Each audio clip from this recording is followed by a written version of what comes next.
Hi, Amy, and hi, everybody. I hope you can hear me okay. I am just getting over a cold, so I currently have what I like to think of as the 1930s sultry Hollywood diva voice, but you might think of it as the she smokes 6 packs a day voice. So hopefully you can hear me, and I'm not going to be squeaking in your ear too much. So I'm going to talk a little bit about what I'm doing in October.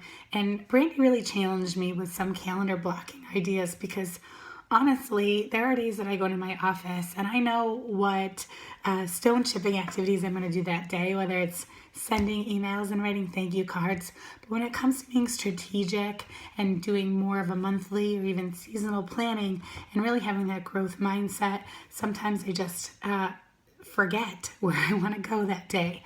So this was really helpful for me, and it really didn't take that long to stop and say, what am I going to do in the month of October? So on your screen, you're going to see a few things that I'm doing that I want to share with you. Number one is I'm actually holding 2 Better Together events, and one is with a leader of mine in Florida, since I didn't get a chance to go to Florida last week. Prayerfully, her team is doing better this week, and so we're turning that into a learning opportunity, and I'm going to come down and do a Better Together with some G1 consultants. And then on the 5th, I'm going to host one at my home, and I'm going to be totally transparent when I tell you that right now, I currently only have hospitality, all girls hospitality that are registered. I have 11 girls on my team in my county, and not one is registered.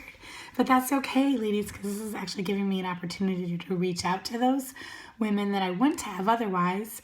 And because I have that date marked on the calendar, it's giving me the opportunity to follow up with them, remind them, still welcome them, and then just find out what's going on in their world. So it's just a conversation opener at minimum.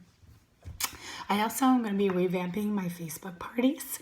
This is an area that I've struggled with, and I've spent a lot of time just going over some of the best practices that some of our PAC members are utilizing, looking at some outside web resources, and just really acclimating myself, and honestly, frankly, just not being lazy about it.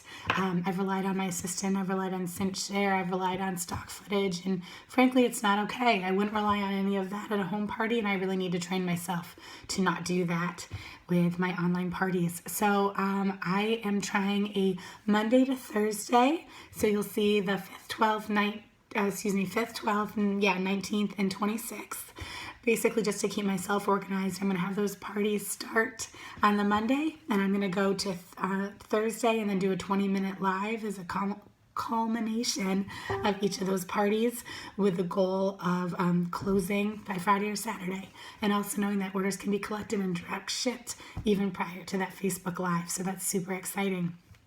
Another thing you can see that I'm doing is sending my Giftapalooza invites. As many of us do, we made this a super exclusive event, and I send those invites via U.S. mail way in advance, 6 to 8 weeks. And I treat it the same way you would treat a wedding. It's a beautiful, handcrafted or digitally printed, but special invite that requires an RSVP and goes out 6 to 8 weeks in advance. So there'll be a lot of talk leading up to that, telling people they still have time to book to get that invite, and then also celebrating those who have received it. And then the last thing is that I'm just going to be creating margin. We know that home office tends to throw some fun stuff at us, and I want to make sure that I am not white noise to my team. So I do leave margin for trainings, for live videos, for conversation and graphics around whatever might come up for that month. So in this case, it could be something like the birthday bash we had last year, maybe a fun incentive around Halloween, or anything else that home office might give us. So that's how I'm laying it out. I'm focusing a little bit more on my personal business, given that it's fall selling season and we really do like to drive sales and bookings during this time of year, and knowing that those relationships that are formed from the party are going to carry us into our newest hostesses and newest team members into 2018. Hope that helps. I miss everybody. Sorry I didn't get to see you last week, and now I'm just counting the days to Leadership Council, and I hope I get to see a lot of you there as well.